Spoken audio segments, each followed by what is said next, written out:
أشهد أن لا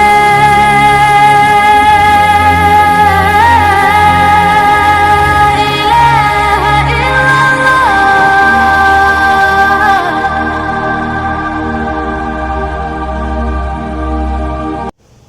الحمد لله نحمده ونستعينه ونستغفره ونعوذ بالله من شرور أنفسنا ومن سيئات أعمالنا من يهده الله فلا مضل له ومن يضلل فلا هادي له وأشهد أن لا إله إلا الله وحده لا شريك له وأشهد أن محمدا عبده ورسوله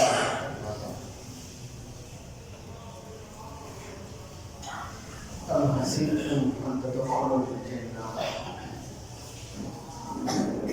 ولما يعلم الله الذين جاهدوا ويعلم الصابرين اتقوا الله حق تقاته ولا تموتن إلا وأنتم مسلمون. قال نبينا صلى الله عليه وسلم إن أصدق الحديث كتاب الله وأحسن الحديث محمد صلى الله عليه وسلم وشر الأمور محدثاتها وكل محدثة بدعة وكل بدعة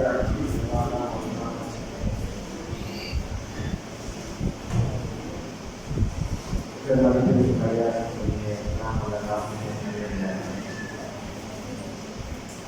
இறைவனுடைய அன்பும் ஆர்வமும்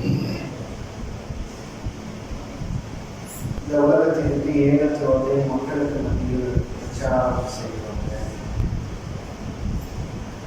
இருள் இருந்த மக்களை எல்லாம் நினைச்சு தீர்ப்பாக அழைக்கிறாங்க. மக்களை எல்லாம் முறைப்படுத்தி வாழ்ந்து கொண்டிருந்த காலங்களில் உண்மை அடக்கி வேதத்தை கொண்டு மக்களுக்கு மத்தியில் தீர்ப்பு போடுகிறாங்க. இன்னும் இந்த உலகத்திற்கு வழிமுறையாக வந்த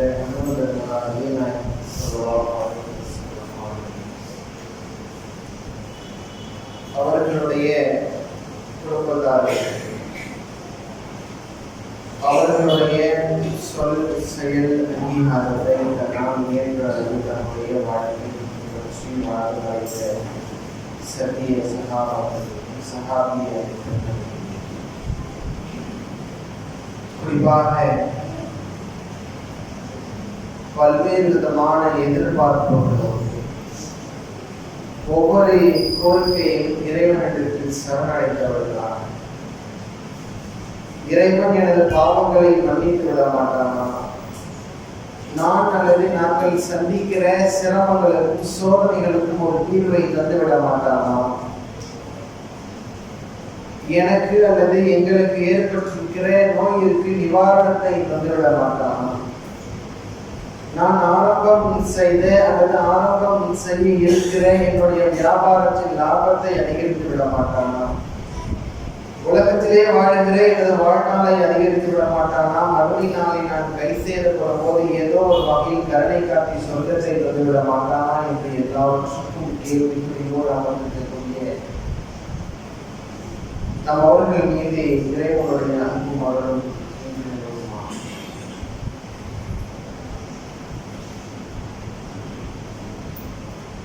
மனிதன் தவறு செய்யும் இயல்புடையவனாக படைக்கப்பட்டுள்ளான். இன்னும் மனிதன் அவசரக்காரனாக படைக்கப்பட்டுள்ளான். ஒரு மனிதன் செய்கிற தவறை அவன் தனது வாழ்நாள் இறுதி வரையும் மரண தருவாயும் வரை கொண்டு போய் சேர்த்து விடாமல் இருக்க, அந்த தவறை அவன் தொடர்ந்து செய்து விடாமல் இருக்க, அந்த தவறை மடைமாற்றும் விதமாகத்தான் இறைவன் இறை தூதர் வழியாக ஒரு மனிதனுக்கு போதும் என்ற செய்தியை திருக்குரான் வழியாக அறிவுறுத்தினார். தங்களுடைய வாழ்க்கையில் செய்கிற ஒரு தவறு தன்னுடைய மரண தருவாயும் வரை அதை செய்து விடாமல் அதை மடைமாற்றும் விதமாக இறைவன் இறை தூதர் வழியாக ஒரு மனிதனுக்கு போதும் என்ற அளவிற்கு ஏராளமான செய்திகளை இறைவன் இறை தூதர் வழியாக அறிவித்திருக்கிறார். அறிவித்த அத்துணை செய்திகளும் சில செய்திகளில் வரலாறுகள் ரீதியாகவும், சிலவற்றை கேள்விகள் ரீதியாகவும், சிலவற்றை கேள்விகளுக்கு ஏற்ற பதிலாகவும், ஒவ்வொரு வித்தியாசமான கோணங்களில் ஒவ்வொரு பதிலையும் இறைவன் தந்திருக்கிறார். லகத் கான லக்கும் ஃபீ ரசூலில்லாஹி உஸ்வத்துன் ஹஸனா, இதோ இந்த தூதரிடத்தில் உங்களுக்கு அழகிய முன்மாதிரி இருக்கிறது என்று இறைவன் தன் திருமறையிலே சொல்கிறார். அபுல் காசிம் முகமதுடைய அப்துல்லாவினுடைய மகன் முகமதுடைய வாழ்க்கையை நீங்கள் புரட்டி பார்க்கும் பொழுது உங்களுடைய வாழ்க்கையில் ஏராளமானவற்றில் இதோ இந்த சாராரிடத்தில் உங்களுக்கு முன்மாதிரியாக இருக்கிறது. எல்லாவற்றிலும் இவர்களுடைய வாழ்க்கை உங்களுக்கு முன்மாதிரியாக, நீங்கள் செய்கிற வணக்கமாக இருக்கட்டும் அல்லது உலகத்தில் செய்கிற உலகம் சார்ந்த செய்தியாக இருக்கட்டும், அத்துணையும் இதோ இன்னாருடைய வாழ்க்கை முன்மாதிரியாக இருக்கும். இதோ இந்த முகமது ஆகிறவர், முகமதே நீர் மகத்தான குணத்தில் இருக்கிறீர், மகத்தான நற்குணத்தில் இருக்கிறீர், உன்னுடைய கேரக்டர் மாதிரி வேற எந்த கேரக்டரும் இல்லை, பர்ஃபெக்டான கேரக்டரா இருக்கிற.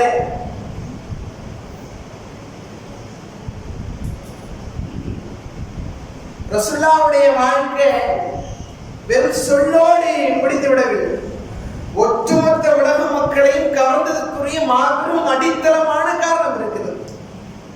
ரசூலுல்லாஹ்வுடைய வாழ்க்கையில 23 ஆண்டு காலத்துல எதை சொன்னார்களோ அது சொல்லோடு முடித்து விடாமல், எதை சொன்னார்களோ அதை தங்களுடைய வாழ்க்கையில் நடைமுறைப்படுத்தி காட்டினார்கள். மக்களுக்கு மத்தியில் எதை சொன்னார்களோ அதையே மக்களுக்கு மத்தியில் நடந்து காட்டினார்கள்.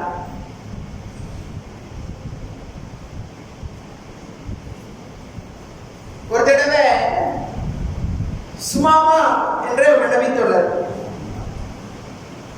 அவர் சொல்லுகிறார், அவர் கூறினார், நான் மிகவும் வெறுக்கத்தக்க ஊராக இதோ முகமது வாழுகிற இந்த மதீனாவை நான் பார்க்கிறேன், முகமதை சார்ந்த இந்த ஊரை நான் பார்க்கிறேன் அப்படின்னு சொல்றாங்க. நான் வெறுக்கத்தக்க ஒரு மார்க்கமாக இந்த இஸ்லாத்தை பார்க்கிறேன். உலகத்திலே நான் ஒரு மார்க்கத்தை வெறுக்கிறேன்னா, ஒரு கொள்கையை ரொம்ப கடுமையான முறையில் வெறுத்து கொண்டிருக்கிறேன்னா, அது இஸ்லாத்தை தாண்டி வேறு எந்த கொள்கையும் கிடையாது. நான் ஒரு முகத்தை கடுமையான முறையில் வெறுக்கிறேன் என்றால் அது இந்த முகமதுடைய முகம். இந்த மூன்றையும் நான் கடுமையான முறையில வெறுக்கிறேன் அப்படின்னு அந்த நபர் சொல்றாங்க, சுமாமா சொல்றாங்க. உடனே சுமாமாவை கைது செஞ்சுட்டு வராங்க.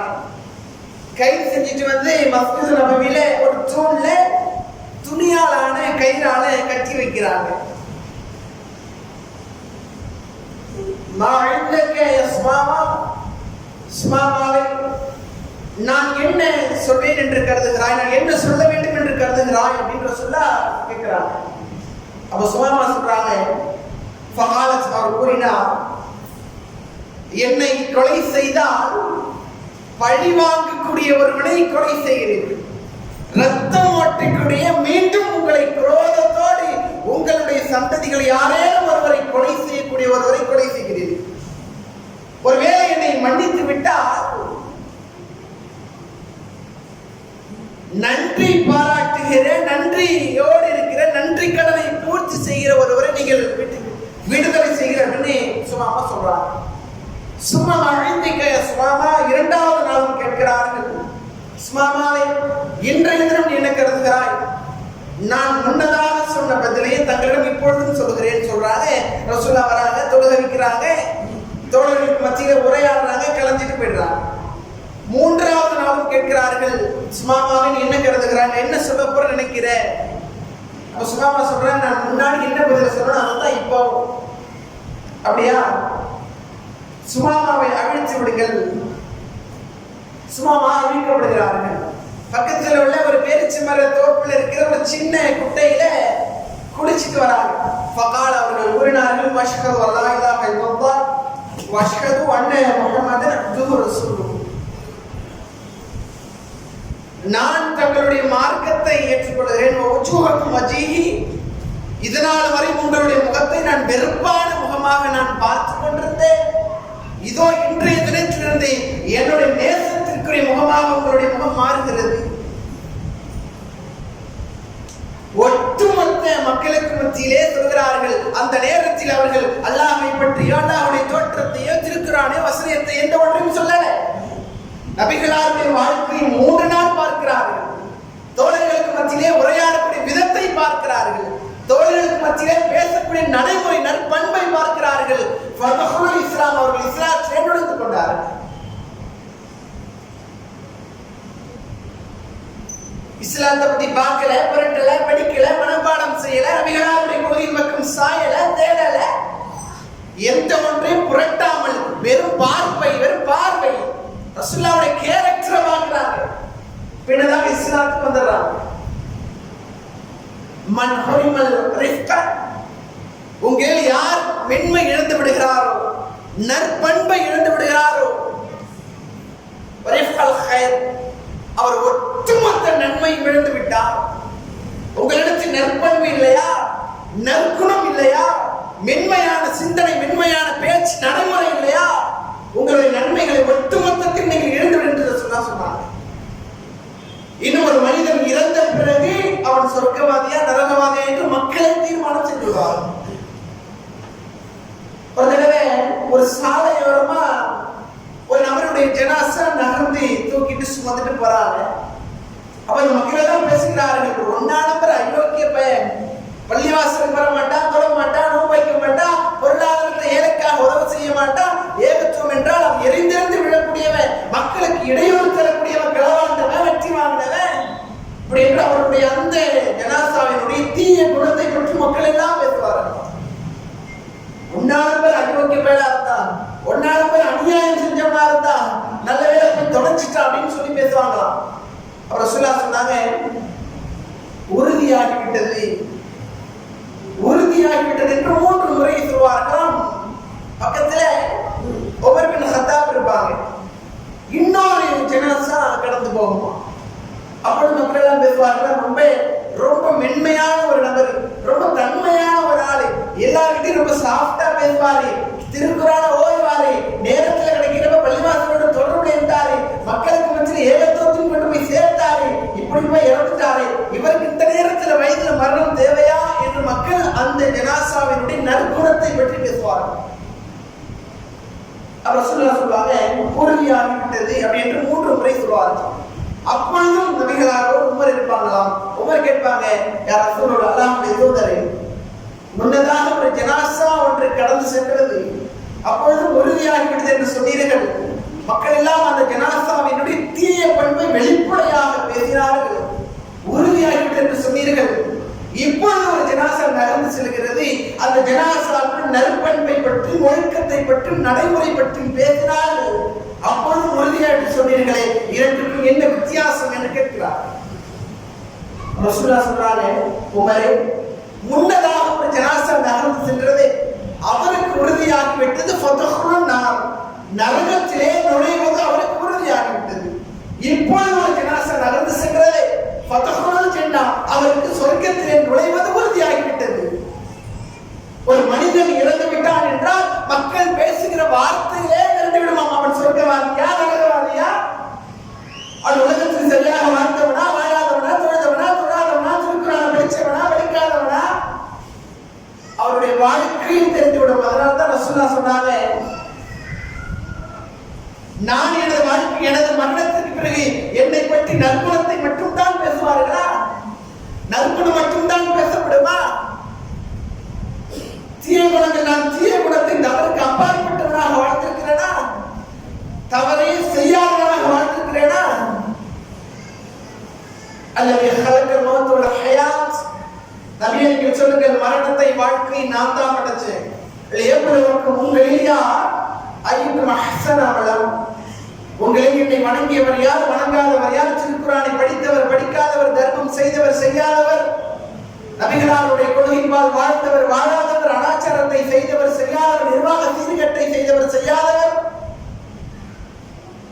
உங்களை அத்துணை சாரார்களையும் அடையாளப்படுத்துவதற்காகத்தான் உலக வாழ்க்கை. எவ்வளவு நாள் வாழ்வேன்? 20 கோடி ரூபாய் 20 கோடி ரூபாய் செலவு செய்து எனது வீட்டை நான் அலங்காரமாக எப்படி நான் ஏற்றுமதியோ இறக்குமதியோ செய்து நான் எனது வீட்டை அலங்கரித்தாலும் கூட வெறும் 8 மணி நேரம் எனது உடல் எனது வீட்டிலே இருக்காது.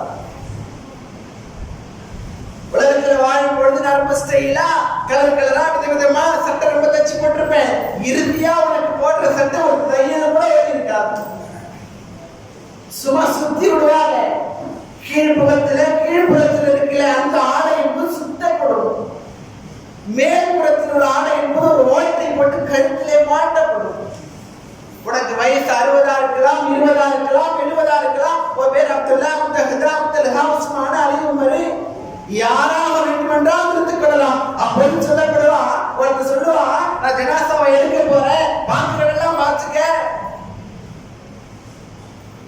உன்னுடைய மரணம் என்பது அதோடு உனக்கான வாழ்க்கை முடிந்து விட்டது. நீ இறந்துட்டேன்னு சொல்லி உன்னோட வாப்பா இறக்க போறதில்லை, உமா இறக்க போறதில்லை. போக்குவரத்து பொருளாதாரம் எந்த ஒன்றும் முடக்கப்படாது. உன்னுடைய ஆளை இன்னொரு பயன்பாட்டிற்கு செல்லும். நீ பயன்படுத்தி இன்னொருடைய பயன்பாட்டிற்கு செல்லும். உனது வாழ்க்கை அவ்வளவுதான். இந்த வாழ்க்கை எனது திமிரோ ஆணவமோ குரோதமோ பெருமையோ திமிரோ அத்துணையும் ஒன்று சேர்ந்தாலும் இந்த மரணத்தை தடுக்க முடியாது.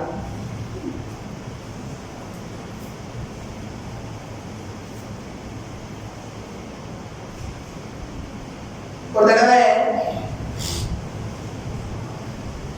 யூத சமுதாயத்தை சார்ந்த சில மக்கள் அபிகளாரை பார்க்கிறார்கள்.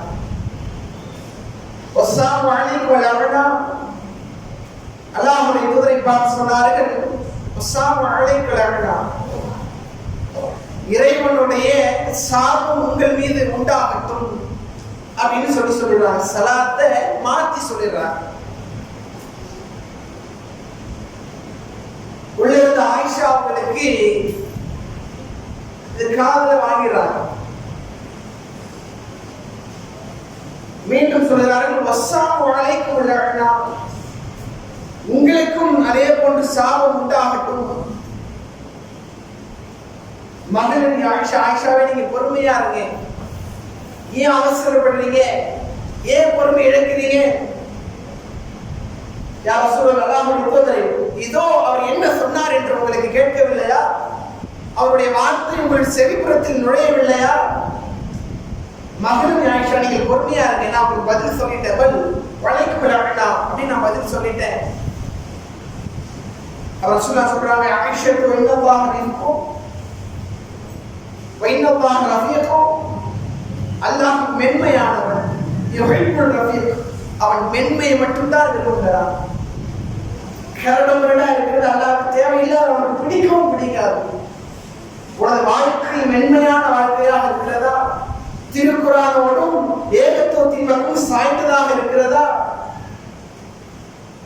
எனது வாழ்க்கையை பிரட்டிப்பார்கள். 20 ஆண்டு காலம் 60 ஆண்டு காலம் வாழ்ந்திருக்கிறேன். எனது வாழ்க்கை நான் சரியாகத்தான் வாழ்கிறேனா?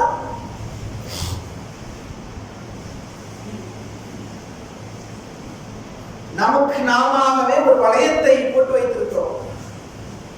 இன்னாரிடம் தான் எனது பேச்சு இருக்க வேண்டும், இன்னாரிடம் தான் எனது பழக்கம் இருக்க வேண்டும், இன்னாரிடம் தான் எனது உறவு இருக்க வேண்டும் என்று நாம நமக்கான ஒரு ஸ்டேட்டஸ் கிரியேட் பண்ணி வச்சிருக்கிறோம்.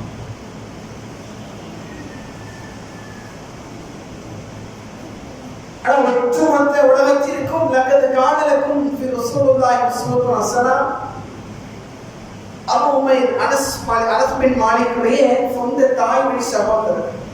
ரொம்ப சின்ன அனஸே ரொம்ப சின்ன நபித்தோழர். அனஸுடைய சகோதரர் ஒரு தடவை அனஸை சந்திப்பதற்காக அனஸுடைய வீட்டுக்கு ரசூலுல்லாஹ் போயிருக்காங்க. அப்ப அபூ உமைர் ஒரு புல் அப்படின்னு இப்படி ஒரு கிளியை வச்சு விளையாடிட்டு இருக்கிறாங்க. முதல் தடவை போறப்ப சர்வ சாதாரணமா பார்த்து பேசிட்டு சலாத்தை சொல்லிட்டு போறாங்க. ரசூலுல்லாஹ் தான் முதல்ல சலாம் சொல்றாங்க, அபூ உமைர் சொல்லல. இரண்டாவது நாள் வராங்க, அந்த கிளி இல்ல, அபூ உமைர் ஒரு ஓரமா உட்கார்ந்து இருக்கிறாங்க, ரொம்ப சோகமா இருக்கிறாங்க.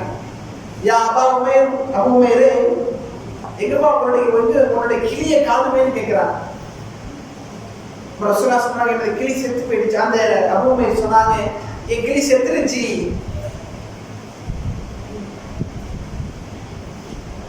எந்த அளவுக்கு நோட் பண்ணிருக்காங்க பாரு. கிளி வச்சிருக்கிறாங்க, சலாத்து இவங்க தான் முதல்ல சொல்றாங்க, ரசூலுல்லாஹ் தான் சொல்றாங்க. ரசூலுல்லாஹ் சொன்ன அவசியம் இல்லை, இவங்களே முந்திக்கிறாங்க. அந்த கிளியை வச்சிருந்து அந்த கிளி எங்கன்னு கேட்கிறாங்க. என்னோட கிளி செத்துருச்சுரையா, ரசூலுல்லாஹ் என்னோட கிளி செத்து போயிடுச்சு, அது என்கிட்ட இல்லை, எனக்கு விளையாடுறதுக்கு ஒண்ணுமே இல்லைன்னு சொல்றாங்க. இங்க நாம ஒரு ஸ்டெப் இறங்குறதுக்கு தயங்குறோம். ஒட்டுமொத்த தவறிற்கும் அடித்தளம் எனது ஆணவம், எனது திமிர், நான் என்ற ஒரு எண்ணம் எப்பொழுது உள்ளத்தில் குடியேறியதோ அதிலிருந்து நான் நானாகவே இல்லை. இதுதான் யதார்த்தம். இன்னும் சொல்றதாக இருந்தால் கூட ரசூலுல்லாஹ் அனஸ் அவர்கிட்ட ஒரு முக்கியமான அலுவலக செயலை அனஸ் கிட்ட ஒப்படைக்கிறார். பக்கத்து நாட்டிற்கு போரை தூது கொடுப்பதற்காக அந்த பகுதியினுடைய தூதுவரை சந்திப்பதற்காக அனஸ் கிட்ட ஒரு முக்கியமான அலுவலகம் கொடுத்திருப்பார். அனஸ் அதை வாங்கிக்கிட்டு ரசூலுல்லாஹ் சொன்ன செய்தியை கேட்டுக்கிட்டு போய் கொடுத்திருப்பான்னு ஒரு வேலையை சொல்லி சொல்றாங்க. அனஸ் போய்கிட்டே இருக்கிறாங்க.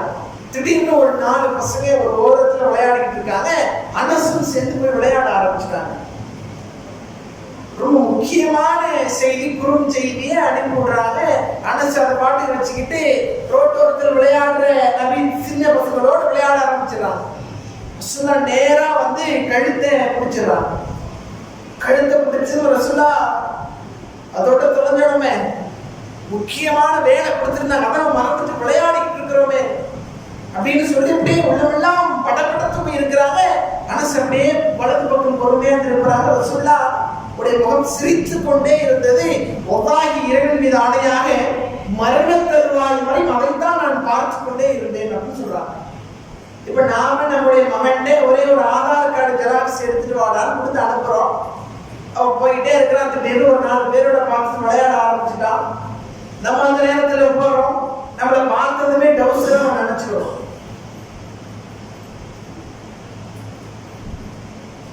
வேற எதுவுமே செய்ய வேணாம். ஆதார் கார்டோட ஏதோ ஒரு முக்கியமான தேவைக்கு ஜெராக்ஸ் எடுத்துட்டு வாடான்னு சொல்றோம். அவன் போற வழியில 4 பேரோட சேர்ந்து விளையாட ஆரம்பிச்சிடறான். அது நம்மளை பார்த்து தொலைவுல இருந்து பார்த்ததுமே அவனோட விசீரமா போயிடும்.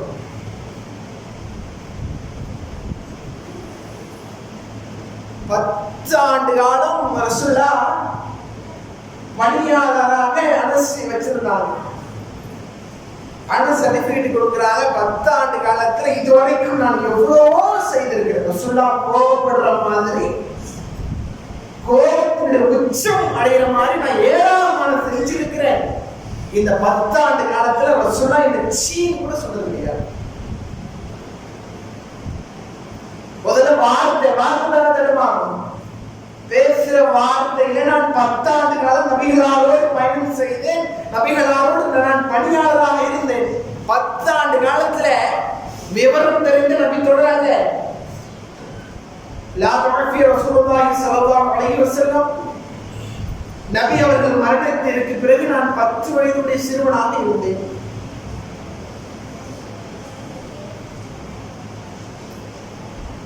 இன்னொரு இடத்துல வருது, நபிகளாருடைய மரணத்திற்கு பிறகு நான் 10 வயதை தாண்டியவனாக இருந்தேன். 10 ஆண்டு காலம்.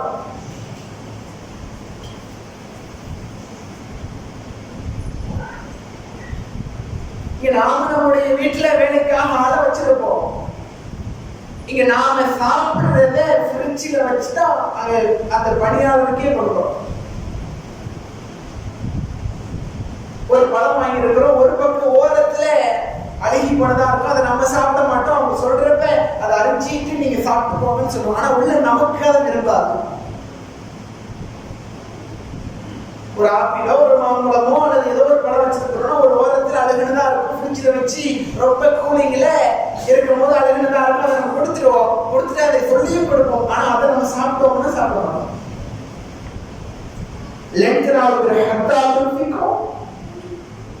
நீங்கள் விரும்பிய ஒன்றை அதை நீங்கள் தர்மம் செய்யாத வரை உங்களால் இறை நம்பிக்கையும் கொள்ள முடியாது, சொர்க்கத்திலும் நுழைய முடியாது. நீ எதை நேசிக்கிறையோ அதை நீ தர்மம் செய்யாதவரை, உனது சகோதரனுக்கோ சகோதரிக்கோ வழங்காதவரை உன்னால் இறை நம்பிக்கையும் கொள்ள முடியாது.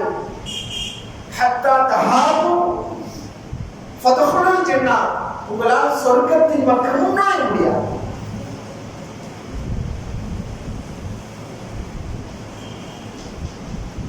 உலக வாழ்க்கை எதற்காக என்பதை உள்ளத்தில் ஆழமாக பதிவேற்றுக் கொள்ளுங்கள். இரண்டு வாழ்க்கை இருக்கிறது, ஒன்று சொர்க்கம், மற்றொன்று நரகம். இந்த ரெண்டில எதை தேர்வு செய்ய வேண்டும் என்பதற்காகத்தான் உலக வாழ்க்கை, உங்களுக்கு வழிகாட்டுவதற்காகத்தான் திருக்குரான். அங்கு காரணங்கள் எதுவும் ஏற்கப்படாது, கேள்விகள் மட்டும் நேரடியான கேள்விகளாக மட்டும்தான் இருக்கும். காரணம் சொன்ன சில சாரார்கள் நாளை மறுமை விசாரிக்கப்படுவார்கள். எல்லாத்துக்கும் காரணம் ஏற்படுத்தல. ரொம்ப வியாபாரம் கூட்டமா இருந்துச்சு, நெரிசலா இருந்துச்சு, என்னால வர முடியல, விட்டுட்டு வர முடியல, ஆள் வேற இல்ல, தூங்கிட்டேன், அசருக்கு ரொம்ப அசதியா இருந்துச்சு, அதனால அசந்து போயிட்டேன், மகரிபும் மறந்துட்டேன், இஷா நான் வீட்டுல போய் தொழுதுக்கலாம் இருந்தேன், ரொம்ப அப்படி டைம் ஆயிடுச்சு, தூங்கிட்டேன், இப்படி என்று காரணம் சொல்வது பாருங்களேன். பொருளாதாரத்தை ஏழைக்காக உதவாதவர்கள், பொருளாதாரம் இருந்தும் ஹஜ்ஜை செய்யாதவர்கள் நாளை மறுபடியும் விசாரிக்கப்படுவார்கள். பூமியிலே காரணம் சொன்னவர்கள் நாளை மறுபடியும் வருவார்களாம். வகீமு ஸலாத் வஆத்து ஸகாத் வஅதூன ரசூலுல்லாஹி ஸல்லல்லாஹு ஏப்பா தொழுவில லபிஸ்தும் ஃபில்லார் வாத்துன ஸகாத், ஏப்பா ஸகாத்தை கொடுக்கல லபிஸ்தும் ஃபில்லார், எல்லாவற்றுக்கும் காரணம் சொல்வார்களாம். உமக்கு நாம் பூமியிலே வாழ்வது எவ்வளவு பொருளாதாரத்தை கொடுத்தோம், இவ்வளவு தான் இருந்தது, உனக்கு எவ்வளவு சந்ததிகளை நான் கொடுத்தேன், இவ்வளவு இருந்தது, எவ்வளவு குழந்தைகளை நான் கொடுத்தேன், இவ்வளவு தந்தாய், ஏப்பா தர்மம் செய்யல லபிஸ்தும் ஃபில்லார், நான் பூமியில் ரொம்ப பலவீனமா இருந்தேன், ரொம்ப ரொம்ப இரக்கம் இல்லாதவனாக ரொம்ப பலவீனமா நான் வாழ்ந்துட்டேன் அப்படின்னு சொல்லுவாங்க. அப்ப மாணவர்கள் சொல்வார்களாம், நரகத்தினுடைய வாசல் திறந்திருக்கிறது, நீங்கள் நரகத்தில் நுழைந்து கொள்ளுது அப்படின்னு சொல்லப்படுவாங்க. அப்ப காரணம் சொல்லுவாங்க, கேட்பானா எனக்கு இதெல்லாம் தெரியாது. அப்பொழுது மாணவர்கள் சொல்வார்களாம், லபிஸ்தும் ஃபில் அர்லி வஸ்ஸமாய், வானத்திலும் பூமியிலும் இறைவனுடைய பார்வையில் நாங்கள் பலவீனமானவர்கள், நான் ரொம்ப பலவீனமா இருந்தேன், நான் ரொம்ப காரணமா சொல்லிட்டு இருந்தேன், நீங்க நரகத்துக்கு போங்கன்னு சொல்லுவாங்க.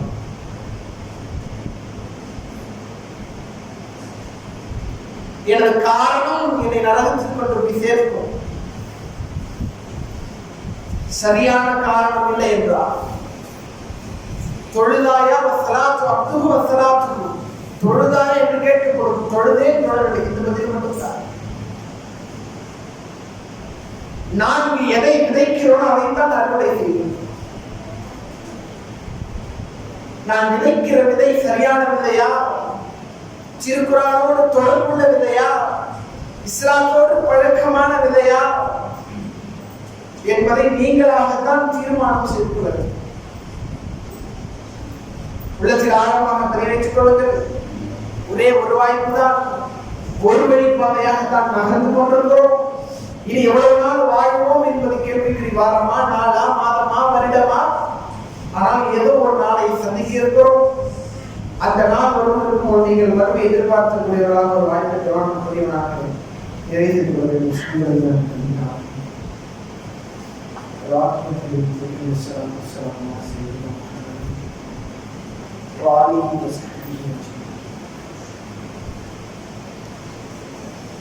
இன்னல் இன்சான ரப்பிஹி லகனூ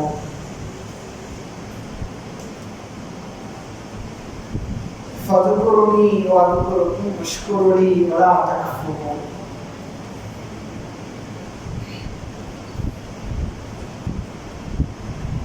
இன்னல் இன்சான, நிச்சயமாக இந்த மனிதன் ரப்பிஹி லகனூ, தனது இறைவனுக்கு நன்றி கெட்டவனாக இருக்கிறான். ஃபதுகுருனி, என்னை நீங்கள் நினைங்கள், வதுகுருக்கும், நான் உங்களை நினைக்கிறேன், வஷ்குருனி, எனக்கு நீங்கள் நன்றி செலுத்துங்கள், வலா தக்ஃபுரூன், எனக்கு நீங்கள் நன்றி மறக்காதீர்கள். திருக்குறான்ல ரொம்ப திரும்ப திரும்ப பயன்படுத்தப்பட்ட ஒரு வார்த்தை. முதலில் நான் ஏன் பூமியில் படைக்கப்பட வேண்டும், எனக்கு ஏன் இவ்வளவு ஆண்டு கால வாழ்க்கையை தர வேண்டும், ஏன் அதற்கு பின்னதாக மரணத்தை தர வேண்டும், நான் ஏன் பூமியில படைக்கணும், நான் ஏன் இவ்வளவு சிரமத்தை சந்திக்கணும், நான் ஏன் மரணத்தை தழுவ வேண்டும், ஒரே ஒரு காரணத்திற்காக தான் நான் பூமியில் கருவறையிலிருந்து வெளியேற்றப்பட்டேன்.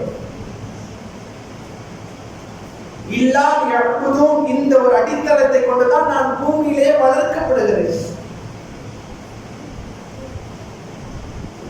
நான் பூமியிலே படைக்கப்பட்டதற்கான அடித்தளமான ஒரே ஒரு காரணம், இல்லாத அழகுதும் என்னை எவன் கொண்டு வந்தாலோ அவனுக்கு நன்றியோடு இருப்பதற்காகத்தான் நான் பூமியிலே படைக்கப்பட்டேன்.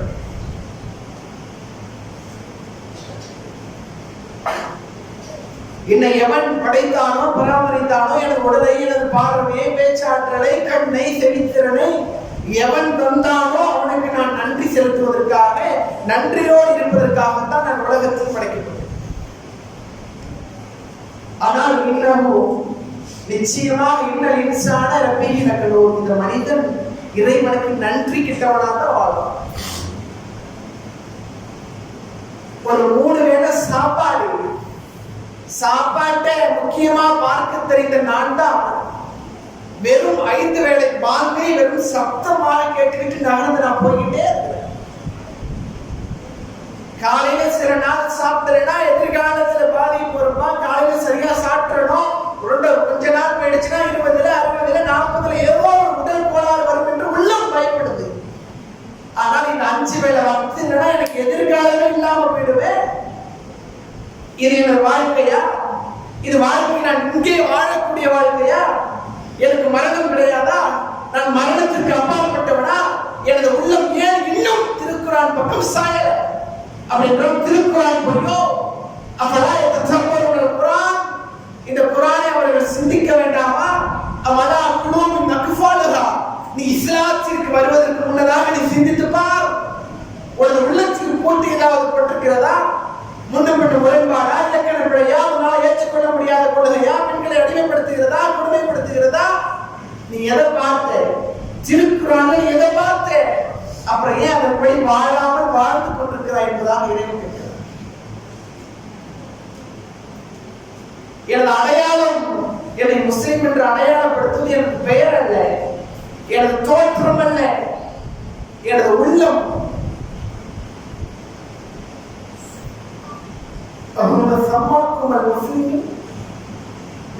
சொல்லுங்கள், உண்மையான முஸ்லிம்கள் யார் தெரியுமா? அவர்கள் இறைவனை முழுமையாக நம்பிக்கை கொள்வார்கள். எதை நம்பிக்கை கொண்டார்களோ அதை இந்த தூதர் வழியாக நடைமுறைப்படுத்துவார்கள். நான் தன்னை முஸ்லிம், என்னை கட்டுப்பட்டவன் என்று நான் மக்களுக்கு மத்தியில் அடையாளப்படுத்துகிறேன். ஆனால் நம் இறைவனுக்கு மிகவும் கட்டுப்படாதவனாக தான் வாழ்ந்து கொண்டிருக்கிறேன்.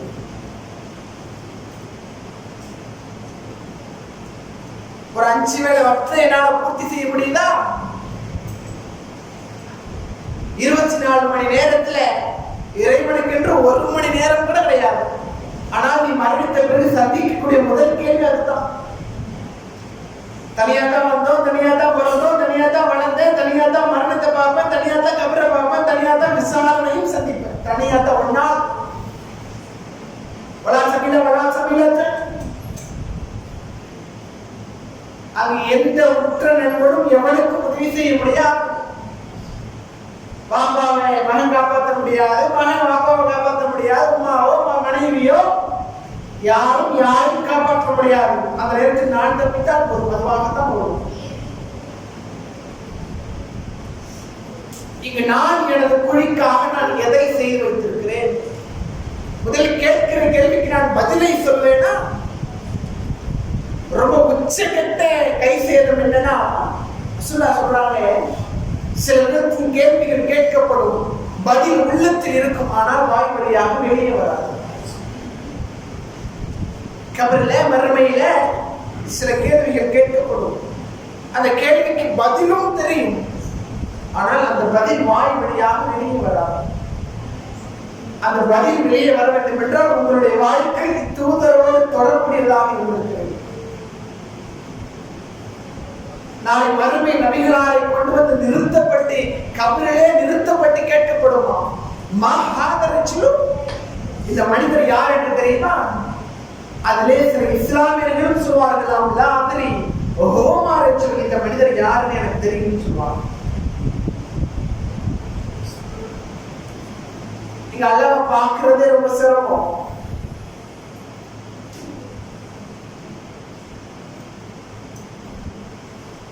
கடுமையான நெருக்கடி ஒரு சாருக்கு வழங்கப்படுமா. முதல்ல அல்லாஹ்வை பார்க்கணும் பேசணுங்கிறதுக்காக தான் ஊரார்களே உற்றார்களே எதிர்த்து இதுதான் சரியான கொள்கை, ஒட்டுமொத்த மக்களும் எதிர்த்து இதுதான் என்று வாழ்ந்து கொண்டிருக்கிறோம். நாளை வறுமையில் ஒரு அடியாடி குருடனாக எழுப்பப்படுவான், கண் தெரியாதவனாக எழுப்பப்படுவான். மக்களுக்கு கொஞ்சம் பசீரா அவன் கேட்பானா, காலகப்பி மகர்ஷத்தினை ஆனா இறைவா ஏன் என்ன குருடனா எழுப்படு? மக்களுக்கு கொஞ்சம் பசீரா உலகத்தில் வாழ்ம்போது நான் எல்லாவற்றையும் பார்த்தேன், இயற்கையை பார்த்தேன், செயற்கையை பார்த்தேன், பெற்றவங்களே பெற்றெடுத்தவங்களே உறவினர்களே ஊரார்கள் ஒட்டுமொத்த மக்களையும் நான் பார்த்தேன். அப்ப அல்லாஹ் சொல்றானா, நீங்கள் பார்த்தது எப்படி உண்மையோ, உங்கள் பெற்றோர்களே இயற்கையை செயற்கையை பார்த்து எப்படி உண்மையோ, எனது தூதருடைய வழிகாட்டுதல் உங்களுடைய பக்கம் சாய்ந்தது உண்மை. அன்றைய தினத்தில் அதை நீங்கள் மறந்தால், அதை நீங்கள் மறந்தீர்கள், மறக்கடிக்கப்பட்டீர்கள். இதோ இன்றைய நாளில் என்னுடைய கருணைக்கு நீங்கள் அப்பாற்பட்டவர்களாக மாற்றப்படுகிறீர்கள். நீங்கள் நரகத்திற்கும் நுழைய போகிறீர்கள். ஒரே ஒரு வாய்ப்பு தான், வாய்ப்பை சரியாக பயன்படுத்திக் கொள்ளுங்கள். 2 வாழ்க்கை இருக்கிறது, அந்த 2 வாழ்க்கையில் சொர்க்கத்தின் பக்கம் வாழக்கூடிய வாய்ப்பையும் அனைவரும் சேர்ந்து இறைவனுடைய கயிற்றை பற்றி பிடித்துக் கொள்ளுங்கள் என்று கூறியவனாக நிலை செலுத்துவது.